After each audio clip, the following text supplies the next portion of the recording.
पाकिस्तान में बन रहे सीपेक को चीन की 18 कंपनियां बिजली सप्लाई करती हैं, जिनका पाकिस्तान पर 423 अरब रुपए का बिल बकाया है, जिसे पाकिस्तान ने माफ करने की गुहार लगाई थी। लेकिन चीन की कंपनियों ने पाकिस्तान का बकाया बिजली बिल माफ करने से इनकार कर दिया कि क्या बात करते हो, लाओ पैसा लाओ।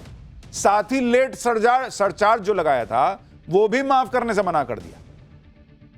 आप यह भी देखिए कि जैसे चीन भारत से दोस्ती करने के बावजूद अभी पाकिस्तान को नहीं छोड़ रहा, वैसे ही भारत ने भी चीन को समझा दिया है कि इस दोस्ती का मतलब फ्री हैंड नहीं है। चीन ताइवान को अपना नंबर 1 दुश्मन मानता है, लेकिन चीन के चक्कर में भारत ने ताइवान से अपने रिश्ते खत्म नहीं कर लिए। हाल ही में जब चीन के विदेश मंत्री भारत आए थे तो उन्होंने भारत के विदेश मंत्री एस जयशंकर से मुलाकात के बाद यह दावा किया था कि भारत ने ताइवान को चीन का हिस्सा माना है। चीन के इस दावे से सनसनी मच गई, क्योंकि भारत ने ऐसा कोई दावा नहीं किया था। इसलिए भारत ने चीन के इस दावे पर अपना रुख साफ करते हुए कहा कि ताइवान को लेकर उसका स्टैंड अभी नहीं बदला है। भारत ने साफ किया कि ताइवान के साथ उसके रिश्ते इकोनॉमी, टेक्नोलॉजी और कल्चरल हैं और ये ऐसे ही जारी रहेंगे। दरअसल चीन ताइवान को अपना हिस्सा बताता है और यह चाहता है कि भारत समेत पूरी दुनिया ताइवान को चीन का ही हिस्सा माने, उसे अलग देश के रूप में मान्यता दे। जहां तक भारत की बात है तो भारत वन चाइना पॉलिसी को मान्यता आया है, लेकिन साल 2011 के बाद से बायलैटरल डॉक्यूमेंट में इसका कोई जिक्र नहीं हुआ है। भाई हमारे ताइवान से रिश्ते हैं, वो चलेंगे, तुम पाकिस्तान से कर रहे हो, हमने मना किया है क्या? हम तुमको कह रहे हैं कि पाकिस्तान से मिलने जा रहे हो तो बोलो कि भाई पीओके जो है वो भारत को दे दो। तुम अपना काम करो, हम अपना काम करेंगे, हमको जब लेना होगा पीओके ले लेंगे। आप ये भी देखिए कि कैसे चीन की मीडिया जो अक्सर एंटी इंडिया नैरेटिव बनाती थी, वो आजकल भारत और चीन की दोस्ती का गुणगान कर रही है। चीन के विदेश मंत्री की भारत यात्रा को लेकर चीन के सरकारी अखबार ग्लोबल टाइम्स ने बताया कि इस यात्रा को लेकर चीन के एक्सपर्ट ये मानते हैं कि दोनों देशों के रिश्ते सुधर रहे हैं और दोनों देश ये दिखा रहे हैं कि वो रिश्ते सुधारकर सहयोग को बढ़ाना चाहते हैं। अखबार में कहा गया है कि बॉर्डर को लेकर दोनों साइड्स में एक नई समझ बनी है, बॉर्डर पर शांति स्थापित करने को लेकर सहमति बनी है। अखबार का कहना है कि जब साल 2026 में भारत ब्रिक्स समिट करेगा तो चीन उसकी मदद करेगा, जब 2027 में चीन इसे होस्ट करेगा तो भारत मदद करेगा। अखबार ने चीन के एक एक्सपर्ट के हवाले से कहा कि भारत और चीन के रिश्ते में स्थिरता आ रही है। चीन के एक्सपर्ट का कहना है कि भारत ने भी चीन के साथ संबंध सुधारने में गंभीरता दिखाई है। दोनों तरफ से बहुत गंभीर, गहरी और दोस्ताना बातचीत हुई और यह सब उस ग्लोबल टाइम्स में छप रहा है जो चीन का सरकारी मुखपत्र टाइप से कही गई है, सरकारी हिसाब किताब। यानी ट्रंप के टैरिफ के खिलाफ चीन अब खुलकर भारत के सपोर्ट में आ चुका है। भारत में चीन के राजदूत शू फेइहोंग ने कहा है कि चुप्पी से धौंस जमाने वालों का हौसला बढ़ता है। भारत पर अमेरिकी टैरिफ का चीन कड़ा विरोध करता है। चीन भारत के साथ मजबूती से खड़ा है। हम सभी भारतीय सामानों का चीनी बाजार में आने का स्वागत करते हैं। यानी चीन भी कह रहा है कि नहीं लगा अमेरिका तो नहीं लगा, तुम चाइना भेजो, भारत का सामान चाइना भेजो, हम खरीदेंगे। चीन ने तो भारत से पिछले 5 साल लड़कर देख लिया कि भारत का कुछ नहीं बिगड़ा, उल्टे चीन का नुकसान हो गया।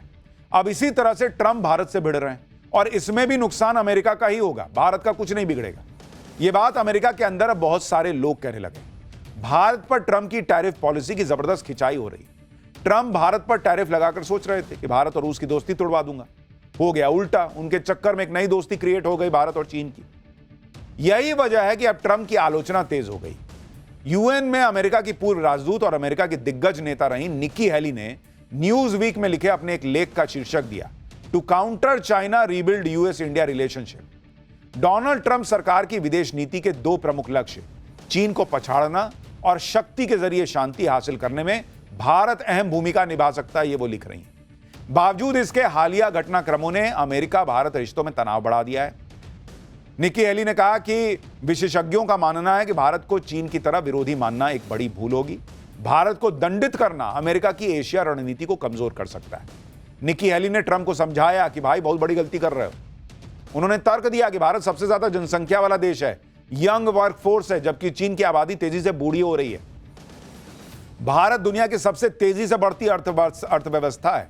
भारत का उदय चीन की वैश्विक महत्वाकांक्षाओं के लिए सबसे बड़ी चुनौती है, लेकिन चीन के विपरीत लोकतांत्रिक भारत का उत्थान फ्री वर्ल्ड के लिए खतरा नहीं है। अगर अमेरिका भारत के बीच व्यापारिक विवाद गहरा गया तो सबसे बड़ा फायदा बीजिंग को होगा, जो दोनों एक दूसरे के खिलाफ खेलने की कोशिश करेगा। निक्की हेली ने कुछ एक्सपर्ट का हवाला देते हुए कहा कि अमेरिका के लिए सबसे बड़ा सबक यह है कि चीन का सामना करना है तो भारत को दोस्त बनाए रखना जरूरी। और ऐसा पहली बार नहीं कि जब निक्की हेली ने ट्रंप को चेताया है, इससे पहले भी वो बार बार कह रही है कि भैया ट्रंप, भारत से रिश्ते सुधारो।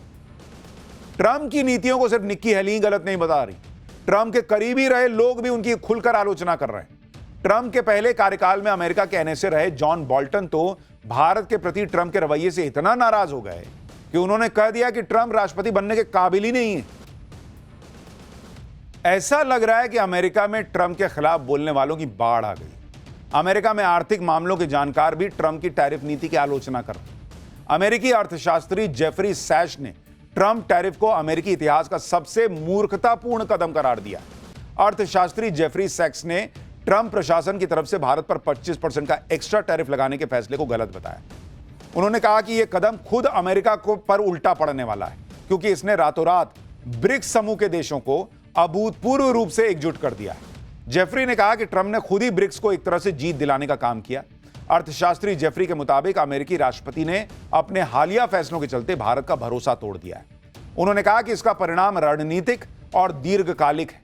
भारत एक ऐसा देश है जिसे अमेरिका बढ़ावा दे रहा है, लेकिन उसी भारत पर टैरिफ अटैक करने से भरोसा टूट गया है।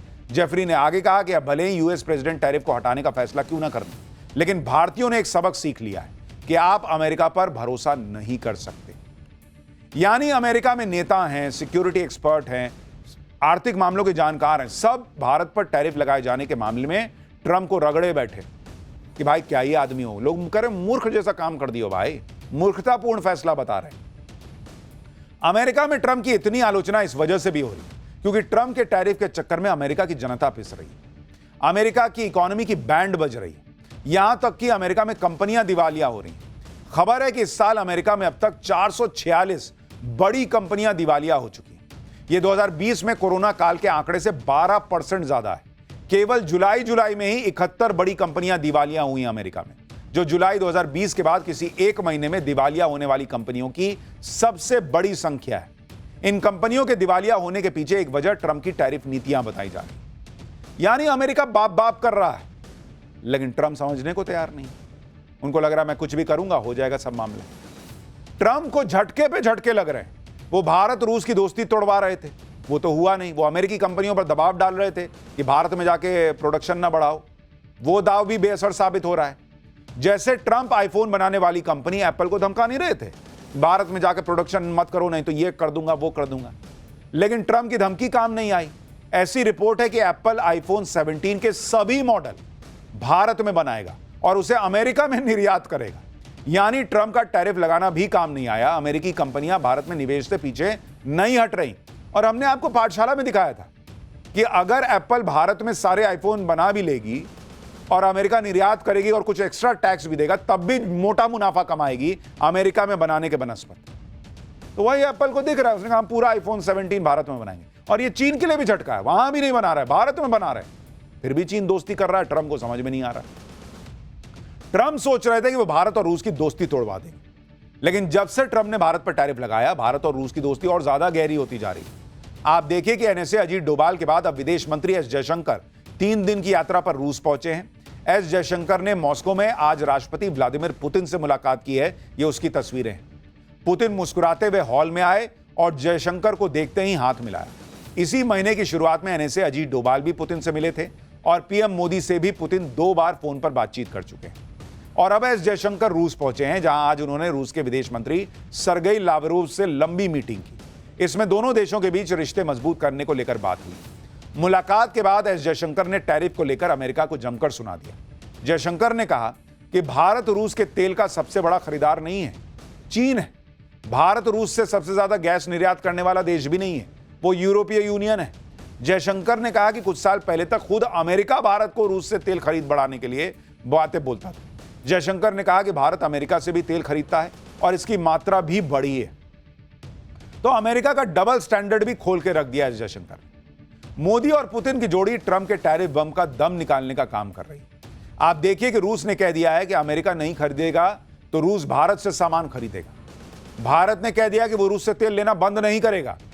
रूस ने अलग से कह दिया कि 5% और छूट दूंगा भाई तेरे को, तेल बेचना भारत को जारी रहेगा, 5% छूट दूंगा। विदेश मंत्री एस जयशंकर ने रूसी कंपनियों को भारतीय कंपनियों के साथ मिलकर काम करने का ऑफर दे दिया कि आइए ना बॉस, इंडिया में लगाइए, आप भी फैक्ट्री लगाइए।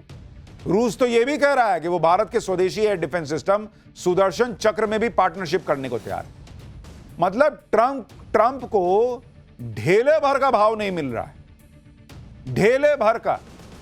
ट्रंप अपने घर में फंसते चले जा रहे हैं, आर्थिक मोर्चे पे जूझ रहे हैं। उधर यूक्रेन युद्ध को लेकर भी डोनाल्ड ट्रंप की घनघोर बेइज्जती हो रही है, क्योंकि आप देखिए कि रूस के राष्ट्रपति पुतिन से मिलने के बाद ट्रंप अपनी पीठ तपतपा रहे थे कि उन्होंने पुतिन से बढ़िया बात कर ली है। इसके बाद वो जेलेंस्की और यूरोप के नेताओं से मिले, माहौल पूरा बना दिया भाई ने कि वो जेलेंस्की और पुतिन के साथ बिठाकर युद्ध रुकवा देंगे। हमने आपको पाठशाला में बताया था कि ट्रंप की इकलौती कामयाबी यह थी कि उस दिन जेलेंस्की सूट पहन के व्हाइट हाउस आए, नहीं तो और कुछ हासिल नहीं हुआ भाई को। लेकिन दूसरी तरफ रूस ने यूक्रेन को भयंकर फोड़ दिया है। आज ही रूस ने यूक्रेन पर साल का सबसे बड़ा हमला कर दिया, जिसमें 574 ड्रोन और 40 मिसाइलें दागी गई। रूस ने इन हमलों में यूक्रेन के पश्चिमी शहर लवीव और राजधानी कीव को निशाना बनाया। यूक्रेन पर रूस के ऐसा बड़ा हमला करने को लेकर सीधे सीधे ट्रंप के लिए यह शर्मनाक स्थिति जैसा है। ट्रंप को अपनी यह बेइज्जती महसूस भी हो रही है कि भाई पुतिन को मैं इस तरह बुलाया, आए तो फाइटर जेट्स दिखाया, B-2 बॉम्बर उड़ाया, सब किया, ये तो भाई और फोड़ रहा है यूक्रेन को। इसलिए इस हमले के तुरंत बाद ट्रंप ने अभी कुछ देर पहले यह कह दिया है कि रूस पर हमला किए बिना यूक्रेन युद्ध जीत जाए ये तो असंभव है। यह असंभव नहीं, मुश्किल जरूर है। यह ऐसा ही है जैसे एक बढ़िया टीम जिसके पास जबरदस्त डिफेंस है लेकिन उसे आक्रामक खेलने नहीं दिया जा रहा, ऐसे तो जीतने का कोई चांस नहीं होगा।